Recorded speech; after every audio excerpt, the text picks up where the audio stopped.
Lime light ഒക്കെ കിട്ടിയതിന് ശേഷമേ ലൈം ലൈറ്റ് ഒക്കെ കിട്ടിയതിന് ശേഷം ഇപ്പോ എവിടെയെങ്കിലൊക്കെ പോകുമ്പോൾ ആളുകൾ തിരിച്ചറിയണു, സെലിബ്രേറ്റ് ആവുന്നു, അതിനെങ്ങനെയാ ഉൾക്കൊള്ളുന്നത്?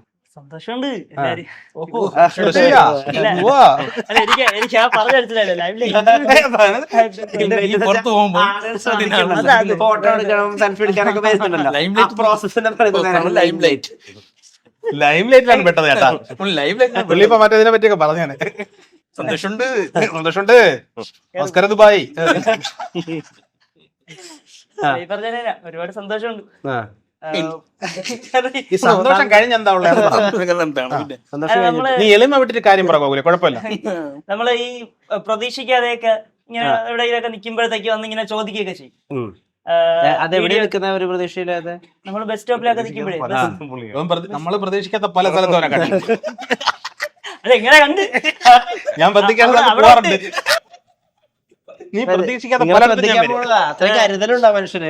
അതെ, നമ്മളെ പേജിൽ നിന്ന് പോകണല്ലോ ആളല്ലേ, നമ്മൾ ശ്രദ്ധിക്കില്ല. അവരൊക്കെ പോയി അവിടെ എവിടെയൊക്കെ നിന്നാ പിന്നെ ബസ് സ്റ്റോപ്പിൽ നിൽക്കുമ്പോ ഒരു വർഷം ഞാൻ വിലക്കി, കയ്യോടെ വിലക്കി രണ്ടുപേരെ. ഇതുപോലെ ബസ്സിലൊക്കെ പോകുമ്പോ ബസ് സ്റ്റോപ്പിലൊക്കെ നിൽക്കുമ്പോഴൊക്കെ ബസ് സ്റ്റോപ്പ് എന്തിനാ നിൽക്കുന്ന? നീ വണ്ടിയുള്ള എന്തിനാ ബസ് സ്റ്റോപ്പിൽ വൈകിക്കണ? ഇല്ല, എന്ന് ബസ് ഇന്ന് ഞാൻ ബസ്സിലല്ലേ വന്നത്, മഴ ആയതുകൊണ്ട് ബസ്സിൽ പുറത്ത് ഷോപ്പിങ്ങിനൊക്കെ പോകുമ്പോ ആൾക്കാർ കാണുമ്പോ നീ എപ്പോഴാണ് ബസ് സ്റ്റോപ്പിൽ നിൽക്കുന്നത്? നിലവിലിപ്പോ എന്താ ചെയ്യണേ? ഞാൻ ഇപ്പം PG ചെയ്തോണ്ടിരിക്കുന്നു. ഓക്കെ, ഏതാ വിഷയം? മലയാളം. ഓക്കെ, വേറെ ചോദിച്ചാൽ സംശയം ചോദിക്കാം, മലയാളം. ഇപ്പൊ ഈ പാൻഡേനിൽ അഭിനയിച്ചതിന് ശേഷമേ ആ റെഫറൻസ് വെച്ചിട്ട് സിനിമ അവസരങ്ങൾ വരുന്നുണ്ടോ? അതുണ്ട്. ബിസിനസ് സമയത്ത് ചെയ്തതിനു ശേഷം അവർ ഒന്നും ചെയ്തില്ല സിനിമ. അതിനുശേഷമാണ് പാൻ ഇന്ത്യയിൽ വന്നത്. 2-3 സിനിമകൾ ഇങ്ങനെ ലൈനിൽ നിൽക്കുന്നുണ്ട്. Okay okay okay okay. ഈ ഇപ്പൊ നിങ്ങളുടെ കാട്ടാക്കട തന്നെ നിങ്ങൾക്ക് തന്നെ അതിന്റെ കുറച്ച് തിക്താനുഭവങ്ങളൊക്കെ ഉണ്ടായിട്ടുണ്ടല്ലോ, അതായത് കുറച്ച് നെഗറ്റീവ്, എന്നോട് കടുത്ത മലയാളം, പുള്ളിയുടെ ഇംഗ്ലീഷ്. മലയാളം. അപ്പൊ ഈ കാട്ടാക്കട വന്നതിന് ശേഷം ആ കാട്ടാക്കട തന്നെ ആളുകൾ കുറെ അനവസരത്തിൽ, അതായത് ഉപയോഗിക്കാൻ പറ്റാത്ത ചില സമയങ്ങളിൽ ഉപയോഗിക്കുന്നതിനെതിരെ നിങ്ങൾ തന്നെ പ്രതികരിച്ചിട്ടുണ്ടായിരുന്നല്ലോ. ഇപ്പൊ അതിന്റെ ഒരു ഓളം കുറഞ്ഞോ? ഇപ്പൊ ആളുകൾക്ക് കുറച്ചുകൂടി മനസ്സിലാവുന്നുണ്ടോ?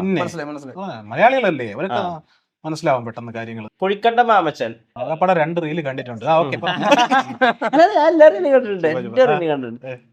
അതിൽ ഈ കേട്ടോ മിസ്റ്റർ മോളെ എന്ന് വിളിക്കുന്ന ഒരു സി മിസ്റ്റർ മോളെ, ഈ മോളെയും മിസ്റ്റർ വിളിച്ചാൽ അത് വർക്കാവും. അത് കുറെ ആളുകൾ അത് ടൈം സ്റ്റാമ്പ് ചെയ്ത് കമന്റ് ഇട്ടിട്ടുണ്ട്. നമ്മള് ആക്ച്വലി അത് കമന്റ് ഇടാൻ വേണ്ടി നമ്മള് കമന്റ് ഇടാൻ വേണ്ടി കുറച്ച് പരിപാടികൾ ചെയ്ത് വെക്കാറുണ്ട്. മിക്ക റീലിലും അത് കമന്റുകൾ നല്ല റീച്ച് ആവുള്ളൂ. മനഃപൂർവ്വം തെറ്റിക്കുക, മീൻസ് എന്തെങ്കിലും ഇപ്പൊ ജെൻസി, നമ്മളെ ഷാർജ വാവ ഷാർജയില് ജെൻസി 2000 തൊട്ട് ആണെന്ന് പറയുന്നുണ്ട്, 97 തൊട്ടാണെന്ന് അറിയാം. മനഃപൂർവ്വം തെറ്റിക്കുന്നതാണ്. അപ്പൊ കമന്റ് വരും. അതിന് വേണ്ടിട്ടാണ് അങ്ങനെ ചെയ്യുന്നത്. ഈ കൂടെ പഠിച്ച ഒരാള് പഠിക്കുന്ന സമയത്ത് നന്നായി പഠിക്കുമായിരുന്നു, അയാൾ പക്ഷെ ലൈഫിൽ സക്സസ്ഫുൾ ആയില്ല. ആ സമയത്ത് പഠിക്കാത്ത ഒരാൾ ബാക്ക് ബെഞ്ചർ വളരെ സക്സസ്ഫുൾ ആയി. അപ്പൊ ഈ ബാക്ക് ബെഞ്ചർക്ക് എപ്പോഴും ഈ അന്ന് നന്നായി പഠിക്കുന്ന ആളുടെ അടുത്തൊരു ഇഷ്ടക്കുറവ് ഉണ്ടാവുമല്ലോ, ഒരു ദേഷ്യം ഉണ്ടാവുമല്ലോ. അതാണോ ആ മറ്റേ സാറിനെ കാണാൻ വേണ്ടി പോകുന്ന മറ്റേ അച്ചായന്റെ കോസ്റ്റ്യൂമിൽ എന്താന്ന് ചോദിക്കുന്ന കാരണം? അല്ല, അങ്ങനെ ഒറിജിനൽ കാരണമൊന്നുമില്ല, അത് സാങ്കല്പികമാണ്. ഇനി പഠിപ്പുകളെല്ലാം കൂടെ വരും, വിളിക്കുന്നു. ഈ അങ്ങനത്തെ ആളുകളുടെ കോസ്റ്റ്യൂം ഒക്കെ എടുക്കുമ്പോഴേ, ഈ കോസ്റ്റ്യൂമിന്റെ റെഫറൻസ് ഒക്കെ എടുക്കുമ്പോൾ അത് നെഗറ്റീവായിട്ട് ബാധിക്കോ, ഇത് ഒറിജിനൽ ആയിട്ടാണ് ബാധിക്കോ, അങ്ങനെ എന്തെങ്കിലും തോന്നലുണ്ടായിട്ടുണ്ടോ? ഇതുവരെ ഇല്ല. ഓക്കെ, നിങ്ങളുടെ നാട്ടിലെ ആളുകളെ തന്നെ വാച്ച് ചെയ്തിട്ട് ഇതിനു വേണ്ടി ഉപയോഗിക്കണാണോ, അത് ആ സമയത്ത് ഇംപ്രവൈസ് ചെയ്യുമ്പോഴാണോ ഈ ഓരോരോ ആളുകൾ കയറി വരുന്നത്?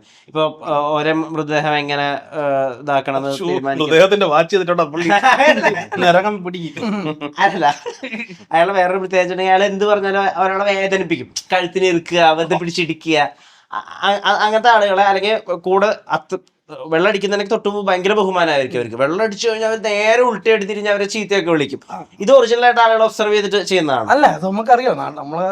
നമ്മളങ്ങനെയാണ്, നമ്മുടെ നാട്ടിലൊക്കെ നടക്കുന്നത്. നമ്മള് വെള്ളം അടിക്കുന്നവരെ നോർമൽ ആയിരിക്കും, നമ്മള് വേറെ അടിക്കാറില്ല, അത് വേറെ അടിക്കാറില്ല, അറിയാലോ നമുക്കിങ്ങനെ. ഇത് നമ്മള് ചിലതൊക്കെ നമ്മുടെ നാട്ടു പ്രദേശം നടക്കുന്ന ആൾക്കാരെ പറഞ്ഞില്ലേ, മിക്സ് ചെയ്യും. നമ്മള് റിയാലിറ്റിയും ഇതും കൂടെയൊക്കെ മിക്സ് ചെയ്യും. ഓക്കെ അത് കുറച്ച് പാരലൽ കുറച്ച് ആ സമയത്ത് അങ്ങനെ പോകും. വലിക്കുന്നതിലൊക്കെ എത്രമാത്രം മിക്സിംഗ് ഉണ്ട് അപ്പൊ? ഇല്ല, അത് ഫുൾ മിക്സിംഗ് അല്ല അത് അല്ലേ? ആ അതൊക്കെ സങ്കല്പിച്ചെടുക്കുന്നതാണ് ഇങ്ങനെ. അത് ഒറിജിനലായിട്ട് ഞാൻ കണ്ടിട്ടില്ല അങ്ങനെ. ഫ്ലിപ്പ് ആവുന്ന ആളുകളെ അങ്ങനെ കണ്ടിട്ടില്ല. ഞാൻ അടിക്കാറില്ല, അതുകൊണ്ട്. അതെ, ഞാൻ കണ്ടിട്ടുണ്ട്. മീൻസ് ഇങ്ങനെ വഴക്കുണ്ട് ഒരു ദിവസം സംസാരിച്ചുകൊണ്ട സമയത്ത് നീ പറയാന്ന് പറയണ ആ സാധനമൊക്കെ ഉണ്ടായിട്ടുണ്ട്. നമ്മൾ ഒത്തി കൂടെ എക്സൈഡ് ചെയ്യണമെന്നേ ഉള്ളൂ. അല്ല, അത് ഉണ്ടാക്കി എന്റെ മനസ്സിൽ അങ്ങനെ ഒന്നും ഒറിജിനൽ വലിയ ഇങ്ങനെ നടക്കൂല അങ്ങനെ നമ്മൾ ചിന്തിക്കാറില്ല. ആക്ച്വലി ഒരു കണ്ടന്റ് പറയുക, അങ്ങ് ചെയ്യുക എന്നുള്ളതേ ഉള്ളൂ. അത് ഒറിജിനലായിട്ട് ബന്ധമുണ്ടോ ഇല്ലയോ അങ്ങനെ നോക്കാറില്ല. കരയോഗത്തിന്റെ റീല് വന്ന സമയത്ത് ആ മഞ്ഞ കളർ പ്ലേസ് ചെയ്ത വിധമൊക്കെ ഒരു സ്ഥലത്ത് നിങ്ങൾ ഇന്ന ആളുകളെയാണ് ഉദ്ദേശിക്കുന്നത് പറയുന്നില്ല. വളരെ ഇന്റലിജന്റ് ആയിട്ട് അത് പ്ലേസ് ചെയ്തിട്ടുണ്ട്. ആ റീല് മാത്രം സ്ക്രിപ്റ്റ് ചെയ്യാൻ വേണ്ടിട്ട് കുറച്ചധികം സമയം ചെലവാക്കാൻ എന്തെങ്കിലും ചെയ്തിട്ടുണ്ടോ? ഇല്ല, അത് കൂടുതൽ ഇംപ്രവൈസ് തന്നെയാണ്. അത് അവിടെ ആ ഡ്രസ് ഇട്ടിരുന്ന മാത്രമേ ഓർമ്മയുള്ളൂ, ബാക്കിയെല്ലാം വേറെ ഒന്നും ഇല്ലായിരുന്നു. പിന്നെ ഞാൻ ഒരുപാട് ഇങ്ങനെ ഒരു കല്യാണം കൂടിയിട്ടുള്ള ആളാണ്, ഫോട്ടോഗ്രാഫർ അല്ല. നമുക്ക് അറിയാൻ പറ്റും ഇങ്ങനെ എങ്ങനെയാണ് അവർ ബിഹേവ് ചെയ്യണത്. അപ്പൊ അതൊക്കെ ഇങ്ങനെ ഉള്ളിൽ കാണുമായിരുന്നിരിക്കും അല്ലേ ആ സമയത്ത്. മാമന്മാരൊക്കെ അറിയുന്നതല്ലേ. മഞ്ഞയൊക്കെ സ്പോട്ട് അടിച്ചതാ, മഞ്ഞ വെള്ളം എടുത്ത് ഞാൻ കളയാൻ പറഞ്ഞു. അതൊക്കെ ആ മില്ലി സെക്കൻഡിൽ അടിച്ചതാ. അടിക്കുമ്പോൾ ചിലതവര് ചിരിക്കും, അങ്ങനെയൊക്കെ നമ്മൾ അതൊന്നുകൂടെ എടുത്ത് ക്ലിയർ ആയിട്ട് എടുക്കും അല്ലേ. അങ്ങനെയാണ്. ചിരിച്ചില്ലെങ്കിൽ അറിയാത്തില്ല. അങ്ങനെ ഒരു സാധനം ഇദ്ദേഹത്തിന്റെ ചീറ്റി പോകുന്ന സാധനങ്ങളുണ്ടോ? അങ്ങനെ ഒരു ഇദ്ദേഹത്തിന്റെ ചീറ്റി പോകുന്ന സാധനങ്ങളുണ്ടോ? ഇദ്ദേഹത്തിന്റെ ചീറ്റി പോകുന്ന സാധനങ്ങളുണ്ടോ? ഇതിന്റെ പൊതുവെ അങ്ങനെ ഇല്ല, ഉണ്ടാവാറില്ല. ഇല്ലല്ല, നീ പറഞ്ഞോളൂ. ഇല്ല, പൊതുവെ ഉണ്ടാവാറുണ്ട്. മനുഷ്യരില്ല, കാലം ചീറ്റുമല്ലേ. ഞാൻ പറഞ്ഞാലും പുള്ളി പറഞ്ഞാലും പുള്ളി ചിരിക്കും. പൊതുവെ ചെറിയ ചെറിയ അല്ല, ആ പറഞ്ഞത് മഞ്ഞവെള്ളത്തിന്റെ അത് അങ്ങനെ ഒരു സാധനം പ്ലാൻ ചെയ്തിട്ടില്ലായിരുന്നു. റീല് ചെയ്തോണ്ടിരുന്നപ്പോഴ് രണ്ടമ്മ കുടിക്കാനായിട്ട് കൊണ്ട് തന്ന ഒറിജിനൽ വെള്ളം. അപ്പോഴാണ് അങ്ങനെ ഒരു ഐഡിയ വന്നിട്ട് അതെടുത്ത് ചെയ്തത്. ഷൂട്ട് റെക്കോർഡ് ചെയ്തോണ്ടപ്പോൾ തന്നെ ചെയ്തത് അല്ലേ? അല്ല, അങ്ങനെ തന്നെയാണ് കൂടുതലും. ഉഷയൊന്നും പ്രീ പ്ലാൻഡ് അല്ല ആക്ച്വലി. ഞാൻ നിന്നിട്ട് അങ്ങനെ വിളിച്ചുകൊണ്ട് പോവാണിത്.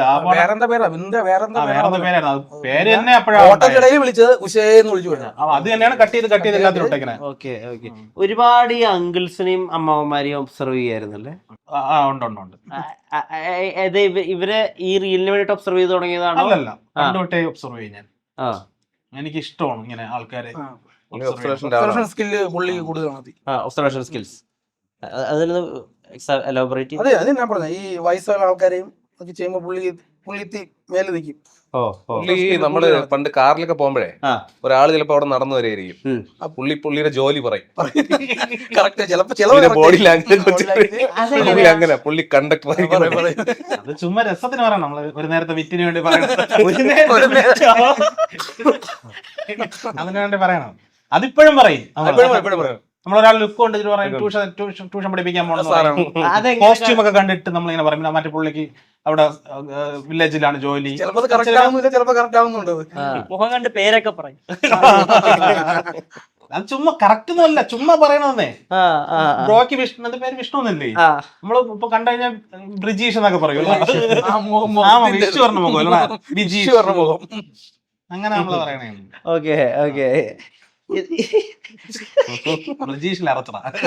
വല്ലാത്തൊരു ജീവിതം തന്നെ.